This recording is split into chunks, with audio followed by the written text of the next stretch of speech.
Good morning friends, সবাই কেমন আছো? আমি ভালো আছি। সোনার ছোট্ট ইউটিউব চ্যানেলে তোমাদের স্বাগত। তো আজ হচ্ছে ধনতেরাস, আর আজ আমি উঠেছি সকাল 6:30টার দিকে। ফার্স্টে আমার নাইটিটা কেচে নিয়েছি, তারপর ফ্রেশ হয়ে এদিকে এসেছি চুলটা বেঁধে নিতে। কারণ চুলটা যদি সামনে ঘুরু ঘুরু করে তাহলে আমি আর কোনো কাজ করতে পারবো না। তো এদিকে চুলটা ভালোভাবে বেঁধে নেওয়ার পরে আমি ঘরগুলো ঝাড় দিতে চলে এসেছি। তো এমনকি মেয়ে এখনও পর্যন্ত ঘুম থেকে ওঠেনি, তো এখন আর ওকে তুলবো না। অত সকালে তুলে কোনো লাভও নেই, কারণ আজ স্কুল নেই, এই কদিন ছুটি আছে স্কুলে। 28 তারিখ থেকে স্কুলটা খুলবে, সেদিনকে ওর পরীক্ষা নেবে। কারণ ওর শরীরের যখন পরীক্ষা চলছিল তখন ওর শরীরটা খুব খারাপ ছিল। তার জন্য পরীক্ষা একটা দিতে পেরেছে, বাকি দুটো দিতে পারিনি। তো এটা সেই জন্য আমরা মেহের ম্যাডামের কাছে লিখিত জমা দেওয়ার পরে সেই দুটো পরীক্ষা 28 তারিখেই নেবে। তো মেয়ের শরীরটা তেমন ভালো যাচ্ছে না, তো ওকে আমি যখন উঠেছি ওকে তুলিনি, ওকে বাথরুমটা করে এনে তারপর ওকে শুয়ে দিয়েছি। তারপর ওকে খাইয়ে দিয়ে যখন উঠবে উঠুক, কারণ আজ পড়াতে আসবে না। তো আমি আমার কাজগুলো এক এক করে সব সেরে নেব। ফার্স্টে আমার ঘরটা ঝাড় দেওয়ার পরে বাকি ঘরগুলো সব ঝাড় দিয়ে নেব। তো এমনকি আজ হচ্ছে ধনতেরাস, তো ভাবছি আজকে বাজারে যাব। তো কিছু আজকে সবাই কেনাকাটাই করবে ধনতেরাসে, কেউ না কিছু কিনবে। তো আমি তো শুনেছি গতকালকে সব আমাদের এখানে আলোচনা হচ্ছিল, তো কেউ লবণের প্যাকেট, কেউ ঝাঁটা বারুন, বা কেউ সোনা চাঁদি সব কিনবে, কারণ ধনতেরাসে কিছু না কিছু কিনতেই হয়। তো সোনা চাঁদি, আবার এটা আমি শুনেছি যে এটা আমি জানতাম না যে ঝাঁটা বারুনও কিনতে হয় বা লবণের প্যাকেটও কিনতে হয়, এটা আমি জানতাম না। আমি জানতাম যে ধনতেরাসে সোনা কিংবা চাঁদি কিছু একটা নিতে হয়। তো আজ আমি ভাবিনি যে হাজব্যান্ড একটা ধনতেরাসে কিছু দেবে। ফার্স্টে আমি ভেবেছিলাম পায়ে তোলার কথা বলেছিলাম, তো ওটাই দেবে। তো আমাকে একটু আগে ফোন করে বললো, তুমি নাকের নথের কথা বলছিলে, আমি নথের কথা বলছিলে, তুমি কি নথটা নেবে? তো আমি তো খুবই খুশি, আমি ভাবতে পারিনি যে ও নথের কথা, কারণ আমি তার আগের দিনকে বলছিলাম যে পায়ে তোলা নেব। তো কারণ বাড়ির সিচুয়েশন মানে এই 2 বছর খারাপ যাচ্ছে আমাদের, সেই একটা কিছু কেনার জন্য। তো বাড়ির বুঝতেই, তোমরা দেখেছো হয়তো আমার কিছু কিছু ভিডিওতে, যে আমাদের একটা জিনিস কেনার জন্য বাড়ির অবস্থা একটু খারাপ হয়েছে। তো এখন বড়মশাইকে কোনো কিছুই আমি চাপ দিই না, ও যেটুকু পারে সেটুকুই ঠিক আছে। তো আমি কি করেছি, তো যা দিচ্ছে ধনতেরাসে কিছু না কিছু জিনিস নিতে হয়, এই না যে একটা বড় জিনিস নিতেই হবে। সোনা বা চাঁদি কিছু একটা নিলেই হবে। তো লক্ষ্য অনুযায়ী ধরো সোনার একটা নথ নিব, অনেক দিন ইচ্ছা যে একটা নথের সাথে ঝুট থাকবে, ওটা নেওয়ার খুব ইচ্ছা ছিল। তো আমি নথ আছে আমার তিনটেই আছে, কিন্তু আমি ওই নথ নেই যে নথের কথা বলছিল। কারণ আমি একটা আমার বান্ধবীর নাকে দেখেছিলাম ওই নথটা, আমার ভীষণ পছন্দের, খুব পছন্দ। আমি এটাকে অর্ডারও দিয়েছিলাম, বলেছিল এখানে হবে না, বাইরে থেকে মানে কলকাতা থেকে বা কোথায় থেকে নিয়ে আসতে হবে। তো যাই হোক, ও বললো যে ওর এখানে হবে না এক কথায়। তো ঠিক আছে, তারপরে সেই জিনিসটার কথা আমি ভুলে গিয়েছি। তারপরে আমার আর মাথায় নেই, তবে হঠাৎ নথের কথা মনে পড়লো যে না, একটা ধনতেরাসের নথে ওই নথটাই নেওয়া যাক। তো পাথর সিস্টেমের নথের কথা বলেছিলাম, পাথর দেওয়া, আর অনেকটা মোটা, আর পাথরের সাথে আর ঝুট থাকবে তিনখানা, বা একটা পাতা থাকবে, এরকম একটা নথ নেওয়ার কথা ভেবেছিলাম। তো যাই হোক, ওই নথটা পাথর নেই, কিন্তু নথটা ঝুর আছে। তো একটু মানে লং, নথটা লং, হ্যাঁ, মানে অনেকটা বড়।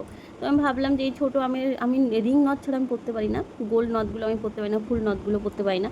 তো আমি ওই নথটাই নেবো ভেবেছি। তো ওই নথটা আমি পেয়েছি, কিন্তু পাথর সিস্টেমটা নেই। যাই হোক, আমার এটা খুবই পছন্দ। আর এখন যে সোনার দাম 1,24,000 টাকা, ওরে বাপরে! তো সব ঠিক আছে। তো আমি কি করেছি, আজ ওই নথটা নেওয়ার জন্য বাজার যাবো। আরও অনেক কালী পুজোর কিছু কেনাকাটা আছে, সেগুলো নেবো। আর এদিকে আমি সকাল সকাল রান্নাবান্না সেরে নেবো, রান্নাবান্না করে নেবো। আর এক জায়গায় যাওয়ার কথা আছে, সেখানে যেতে হবে। তার আগে মেয়েকে আমি আগে তুলে নিয়েছি, তারপর মেয়ে ঘর ঝাড় দিতে গিয়ে মেয়ে উঠে পড়েছিল। তো আমি ওখানে গিয়ে আমার কিছুটা টাইম আমার নষ্ট হয়েছে, কারণ আমি এত তাড়াহুড়ো করছি কাজগুলো সব সারার, কিন্তু এদিকে মেয়ে কান্নাকাটি করছে, ঘুম থেকে উঠলেই যেন আমাকে আগে দরকার। যাই হোক, তারপর ওকে সামলানোর পর আমি এদিকে ঘরগুলো সব ঝাড় দিতে চলে এসেছি। তো কারা কারা ধনতেরাসে কে কী নিচ্ছ অবশ্যই কমেন্ট করে বলবে। আমি তো একটা নথ নিয়েছি, আর কারা কারা নিয়েছো লক্ষণ, যেহেতু ধনতেরাসে একটা লক্ষণ আছে, লক্ষণ অনুযায়ী কে কী নিয়েছে সোনা বা চাঁদি অবশ্যই কমেন্ট করে জানাবে আমাকে। তো এদিকে কি করেছি আমি, কাজগুলো কমপ্লিট করার পরে আমি ভাবছি যে প্রত্যেকদিন সকালবেলায় যে আমি গানগুলো শুনি সেগুলোই চালানো যাক। তো আমি শ্যামাসঙ্গীত আমার খুবই ভালো লাগে। তো শ্যামাসঙ্গীতের মধ্যে আমার আরেকটা গান খুব ভালো লেগেছে, সেটা হচ্ছে আমার জানতে ইচ্ছে করে। এই গানটা আমাকে প্রত্যেকদিনই সকালবেলায় শুনতে হয়, মনটা যেন একটা ফ্রেশ লাগে, মাইন্ডটা পুরো ফ্রেশ লাগে। কার কার এমনটা মনে হয় আমি জানি না, কিন্তু আমার সত্যি বলছি আমার এমনটাই মনে হয়, মানে মন মেজাজ সব ঠিক থাকে, কন্ট্রোলে থাকে।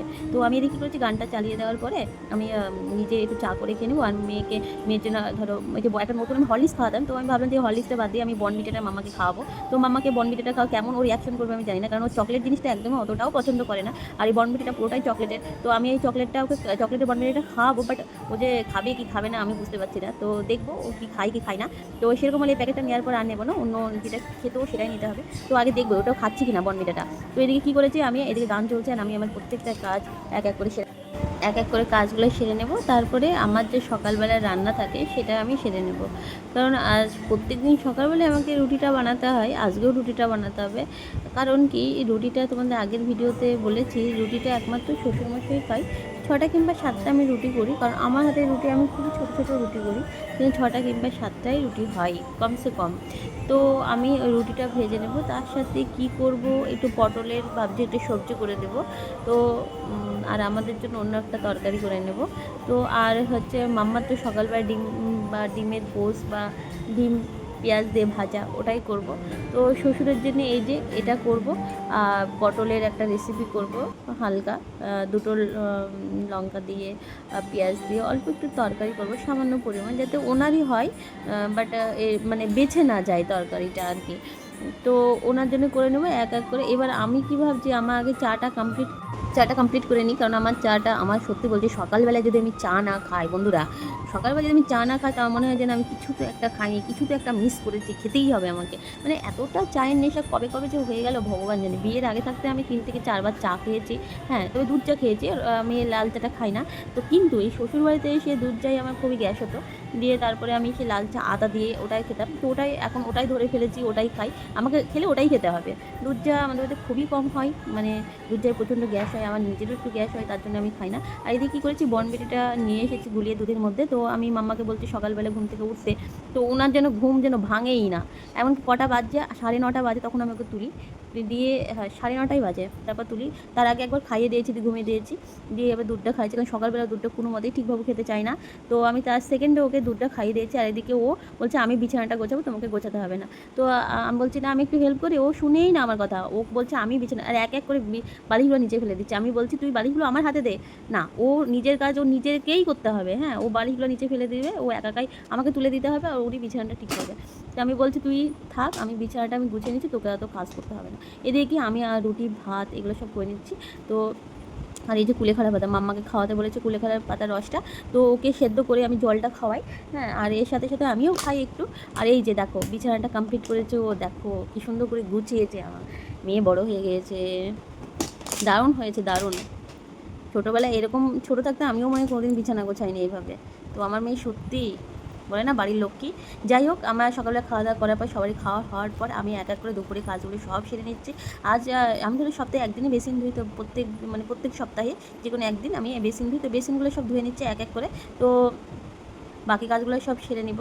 কারা কারা আমার মতো গুছিয়ে কাজ করতে ভালোবাসো আমাকে অবশ্যই বলবে। আমার মনে হয় আমি আমার কাজগুলো, আমি কারোর জন্য বসে থাকবো না, আমার যা কাজ আমি কমপ্লিটলি করবো। কারণ ঘর বাড়ি চকচক ঝকঝক করতে কে না ভালোবাসি, ঘর বাড়ি চকচক করবে, পরিষ্কার পরিচ্ছন্ন থাকবে, তবেই তো ভালো লাগে, মন মেজাজ। আমার তো মনে হয় ঘর বাড়ি চকচক করলে, পরিষ্কার পরিচ্ছন্ন থাকলে মন মেজাজ শান্তি মানে থাকে সেই সংসারে। আমার মনে হয় মনটাও ভালো থাকে, মেজাজটাও ভালো লাগে, শান্তি প্রকৃতি থাকে।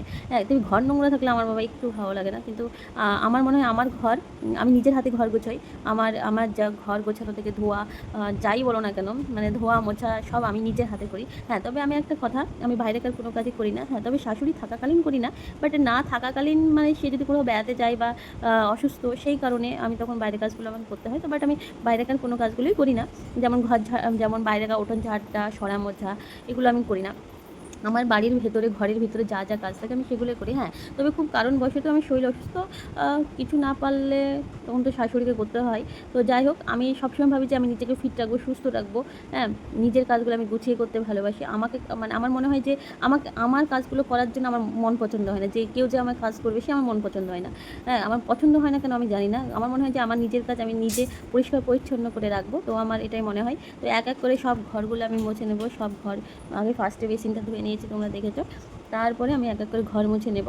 ঘর মুছে নেওয়ার পরে আজ আর কোনো কাজ নেই, কারণ আজ হচ্ছে মাম্মাকে পড়াতে আসবে না, কোনো তাড়াহুড়োটা নেই, খুবই কম মানে কোনো তাড়াহুড়ো বলতেই নেই। ওকে স্নান করাতে হবে, স্নান করে ওকে খাওয়ানো দিয়ে ঘুম দেওয়ার ব্যাপারটা আছে।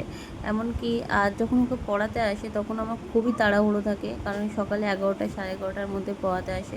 আর যখন পড়াতে আসে তখন আমাকে তার আগেই 1 ঘন্টা আগে ফোন করে দেয় যে এরকম টাইমে পড়াতে আসবো। তো খুবই কম সেটা হয়, কিন্তু বেশিরভাগই 11:30 12টার দিকে পড়াতে আসে। তো আমার সকালবেলাটা খুব তাড়াহুড়োর মধ্যে থাকে। তো মেয়েকে স্নান করানোর ব্যাপার থাকে, খাওয়ানোর ব্যাপার থাকে, ওকে আবার ঘুম দেওয়ার ব্যাপার থাকে, ওষুধপত্রগুলো আছে সেগুলো খাওয়ানোর ব্যাপার থাকে।